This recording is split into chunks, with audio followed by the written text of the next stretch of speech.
Welcome to Pilates Teacher's Manual, your guide to becoming a great Pilates teacher. I'm Olivia, and I'll be your host. Join the conversation and the Pilates community on Instagram at Pilates Teacher's Manual, and visit buymeacoffee.com/Olivia Podcasts to support the show. Today's chapter starts now.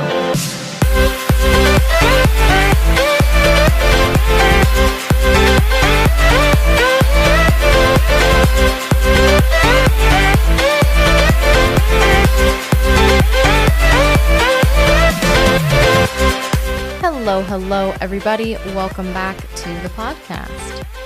Today's episode is all about class programming strategies and looking at lots of different ways you can think about structuring your class and meeting what are common client values in terms of what kind of class they like to see.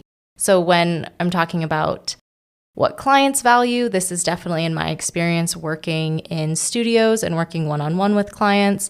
And that's this idea that clients appreciate when you challenge them, when you offer some things that they don't nail 100% perfectly, they have something to work on and work toward, that the class flows together really smoothly. You might hear clients say, oh my gosh, the class went so quickly. I feel like I just got here. And it's over, it's already been an hour. That the workout itself touched all the body parts, that the spine moved in all directions so that they get that overall feel-good, full body workout sensation. So those are kind of the assumption I'm making of what kind of things you would want to incorporate into your class program so that your clients would have that type of experience after taking a class with you.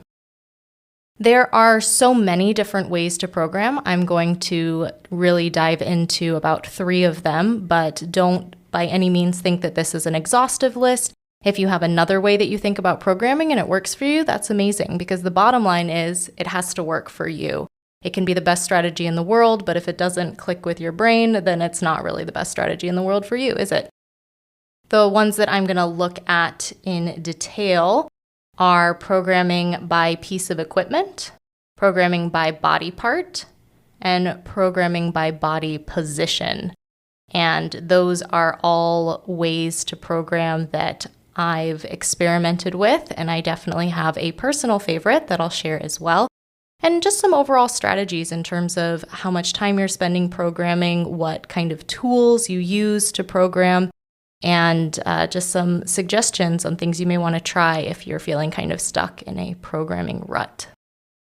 I'd say the first way that I started programming, and it's not on the list because I don't think it's the best way to program, but it was 100% trial and error where I would just write stuff down and then I would try it out. And so if I was teaching a 55-minute class, I would be probably spending more than 55 minutes just doing the thing and trying to see what worked. It's effective. It definitely helps you kind of get your structure together and play with things, but it's also very time consuming and very exhausting. If you're teaching more than a couple classes a week, you can't be spending hours and hours and hours and hours practicing everything that you're going to teach when you start teaching 10, 15, 20 classes, in a week. That's a lot. When you're programming for a piece of equipment, you might be teaching a themed class, like I'm actually going to be teaching an equipment-themed masterclass series for Breathe Education starting in July, where I'll be looking at the original mat repertoire, but adding a foam roller to it. So when I program for this class series, I'm not going to be thinking as much about body position, body part. It's really going to be, how do I get the foam roller to be part of this exercise in a bunch of fun and cool ways, right? So maybe you teach at a studio where you only have access to a reformer, and so people come in for straight up reformer Pilates. You want to make sure that the exercises you choose are going to fit with that piece of equipment. Same thing, I've worked at studios that have small stability balls or have hand weights, or they have a TRX or a tower.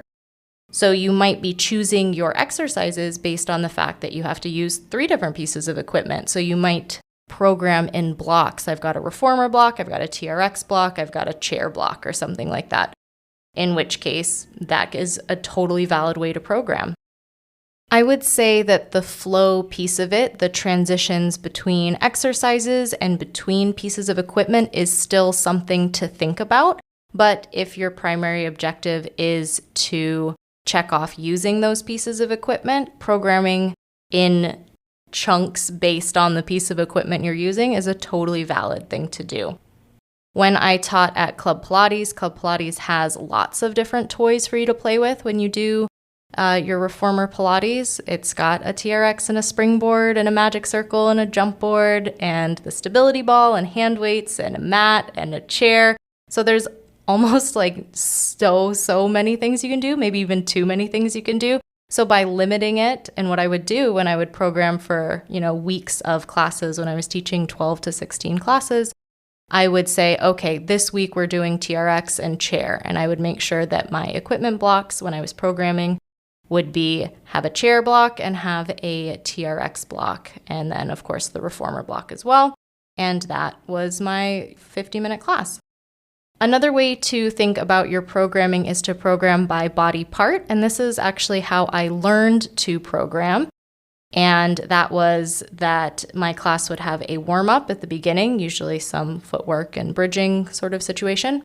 And then I would have an arm exercise series, a leg exercise series, something in the side body, something in the front body, the back body, and a full body exercised as like a pinnacle, and then a cool down series of sorts. So you could definitely look at your program like that. Like, did I do arms? Did I do legs? Did I do front and back body? And that's another way that you can check off all of your things. And even within that structure, you can be really flexible, but you can say, this is how I think about my class program, is I want to make sure this is like how my brain works and this is how I program. I think that can be really helpful because I know that some Pilates exercises, especially mat Pilates, can be really arm light because we're doing so much stuff with our legs and our torsos in mat Pilates. I'm not saying there's no arms in mat Pilates, but there's less arms in mat Pilates. So if you knew that that was true and you didn't want it to be true in your class, you'd want to make sure that you have some arm-focused activities, and that's awesome as well. The way that I program now, for the most part, both when I'm planning classes ahead of time, but also when I am programming on the fly and I just come into the class and I see who's there, and then we go on a wild adventure of my own choosing in the moment, is I really like to program by body position. It's really nice in mat Pilates because the world is your oyster. It's really an open book. You can go in any direction and really flow from any exercise to any other exercise pretty smoothly. It's a little tricky to get onto your stomach sometimes, but it's definitely doable through quadruped or through lying on your side. So you can make this really smooth flowing program. There's nothing blocking you. Reformer programming is a little bit more requiring of effort because not only are you in a body position, you also have a spring setting. So then the equipment's coming in as well. And if we want it to flow smoothly, we really want to minimize those changes. It's very likely that your client is not going to tell you, oh my gosh, I loved how few exercise equipment changes there were in your class. They probably won't say that. But they might say, oh my gosh, that class flowed so awesome. And you'd be like, yeah, it did, because I minimized my equipment changes. So when you're programming based on body position, you pick a starting body position where you want everyone to start. Could be standing, could be a 4-point kneel. Those are my go-to starting positions. And we do some stuff in that body position. We do probably 3 to 5 exercises, the same way you would do 3 to 5 exercises for your arm block, the same way you would do 3 to 5 exercises in your chair block. But you do it in this body position. And what I like about the body position instead of the body part is you can work multiple body parts in the same body position. So if we were doing some standing, lunging, squatting thing, we add hand weights, it can suddenly be like a super intense arm series, if we wanted it to be, right? So it's nice that you can stay in that same position. You're not having to transition, but you can do multiple things while you're there. Not to say that you can't do that in any other type of programming, but the way my brain is currently functioning, this makes a lot of sense to me. So maybe if we're standing, we come down to kneeling. We come to a high kneel or a quadruped, and then we'll do some cat and cows, and we'll thread some needles, and we'll do some bird dog, and it's just really open from there. I also really like teaching by body position because it helps me check off the different body parts as well. Like if we're lying on our stomach, it's very likely that we're going to be working the back of our body and our swans and our one leg kicks and double kicks. If we're lying on our side, it's very likely we're going to be working our side body. We might be working some arms if we're doing some side planks. If we're lying on our back, we'll definitely be working that front line in our 100 and our series of 5, but we can also work our back line and do some shoulder bridge as well. So lots of ways to do it. No one way is superior. Can depend on the class you're teaching. So this masterclass series I'm teaching with the foam roller, I'm thinking about it as an equipment-based class, and I'm programming it that way. My go-to is to go by body position, and so that's just kind of what works for me. And if you hadn't considered programming a different way and you don't love the way you program currently, just kind of wanted to share those options. Coming up after the break, I'm going to share some tips that are really handy to have just in your back pocket, regardless of how you program. And yeah, just some other neat stuff that's coming up next.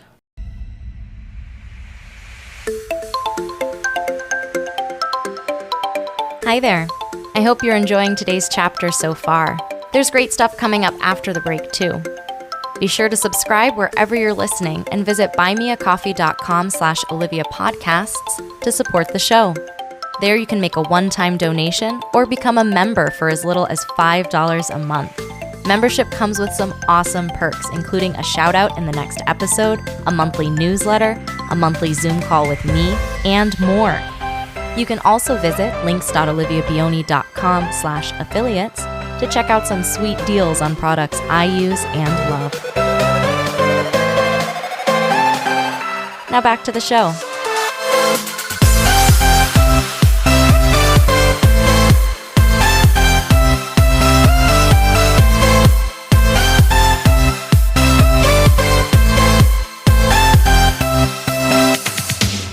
Some ways that you can work through the brainstorming process of your programming kind of depends on how you like to see information. I'm a big writing person, so I would write note cards, or I have like a teaching notebook where I would write down all of my programs, and that worked for me. If you're a more visual learner, it might be helpful to have cards with the exercises written on them. I know people like Leslie Logan have their own deck of cards as well that have all the exercises with pictures, and then you can physically move them around in the space and then see how you want to group your exercises together. I've been known to take notes on my phone, or when I'm teaching virtually, I have a big whiteboard that I'll write down what is coming next so that I can hit all the things that I want to hit. It might be helpful when you're just getting started to have like a super duper brainstorm session where you go through all of the exercises that you know and group them into categories of body position, of body part that is working, and they're going to be in multiple, and what piece of equipment or what the equipment setting is for reformer exercises, and just make these massive lists of this is everything I can do lying on my back on 2 full springs on the reformer. And then you'll sort of start to see clusters emerge where you're working in that body position, doing a bunch of exercises, a bunch of layers or build-ups to exercises in that body position. And sometimes just finding those common themes can be really helpful in terms of what stuff you start to see go together really nicely in your programming. Some of my tips as well are to find common transitions that you'll be able to thread between your clusters of exercises, however you're organizing them. Whether you are doing a roll up to seated on the reformer, or if that's not accessible for everyone, maybe roll to your side, press yourself up to seated. For reformer transitions, I love rolling back or rolling like a ball on the mat to get you from seated to supine or supine to seated. I love rock and roll up to standing when you're on the mat. Would not always recommend that on the reformer, a little bit more moving pieces.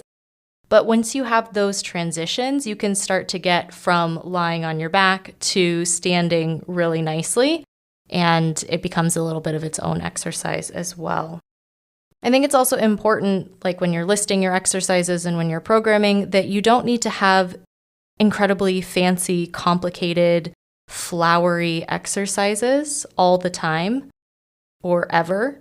That the simplest exercises taught clearly with options and variations for your students to make a choice about where they want to go, how far they want to go, things like that. That is so valuable. That is as valuable, if not more valuable, than a really confusing, complicated series that you're not really sure about when you're teaching. Like, your clients know that, your students know that. So practicing, talking through the exercises, practicing maybe feeling the exercise in your body is really helpful. I just don't want you to be teaching 30 classes and thinking that you have to do 30 classes. Like, you can reuse your programs. And I would say that that is another huge point, is that if you know you've got this really great supine cluster on the mat and it's a super burner and your clients have told you that they love it, like, save it. Don't say, oh, well, that was nice, and then try to come up with a new one. You can use that, maybe change out one of the exercises or change the option or add a prop, but you can keep the program that you've made. So once you have these clusters where you're in different body positions or you're working different body parts, you can then mix and match them so that the clusters that you have could probably be the program that you're teaching for months, like many months, more than 1 month. Like, you can mix and match and it'll feel different, because even though you think about Pilates 100% of the time, or at least 100% of the time when you're teaching, I hope, your clients are only thinking about it for the 60 minutes that they're in your class. And then they have a whole week of life that happens that has nothing to do with Pilates. And then they come back and see you. So like, I went through a phase where I was like, oh, footwork, so boring. Everyone does footwork all the time. They must be so bored. I have to come up with creative new things that aren't footwork. No, like, clients really enjoy lying down and settling in and that rhythmic movement of the carriage. You don't need to reinvent the wheel. There's a reason why we still use wheels, so footwork is fine. And you can spice it up in ways. You can add props, you can change the springs, but don't throw the baby out with the bathwater when you're changing your programming. Reuse those programs, because the more you teach the same program or the same cluster of exercises, the more confident and more comfortable you get with it. And then you can do those on-the-fly programming changes because you know it like the back of your hand. And that literally comes through practice, and there's no shortcut there. So if you're in the notebook stage or the, having exercise cards and rearranging exercise cards to do your programs, that's totally fine. And it's not like you have to leave that behind. If that works for you, like, please, please, please do it. It doesn't matter how you like to program if it works for you and makes sense to you and your clients are enjoying it. Class programming is one of those things that we work on continuously throughout our career as a Pilates teacher. So the thoughts that I've shared with you is really just a window into where I am in my personal teaching journey. This is the stuff that is really clicking for me and working for me. I hope that there were a few tips that help you along wherever you are in your teaching journey.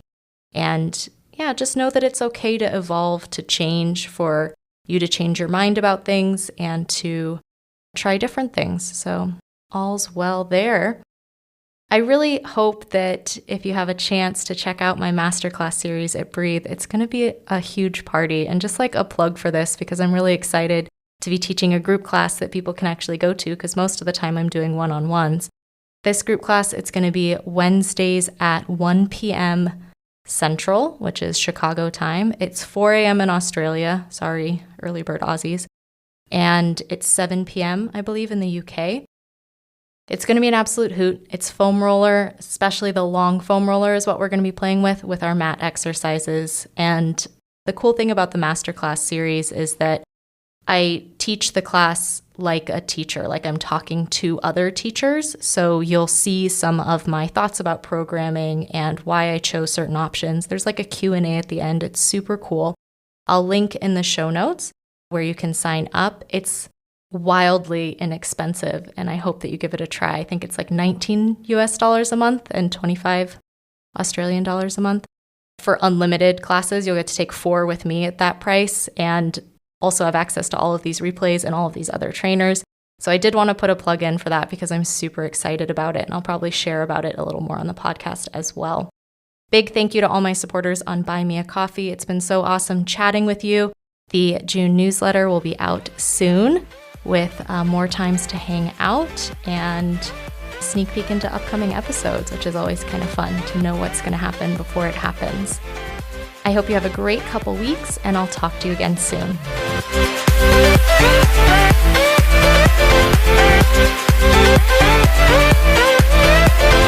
Thanks for listening to this week's chapter of Pilates Teacher's Manual, your guide to becoming a great Pilates teacher. Check out the podcast Instagram at Pilates Teacher's Manual, and be sure to subscribe wherever you listen. For more Pilates goodness, check out my other podcast, Pilates Student's Manual, available everywhere you listen to podcasts. The adventure continues. Until next time.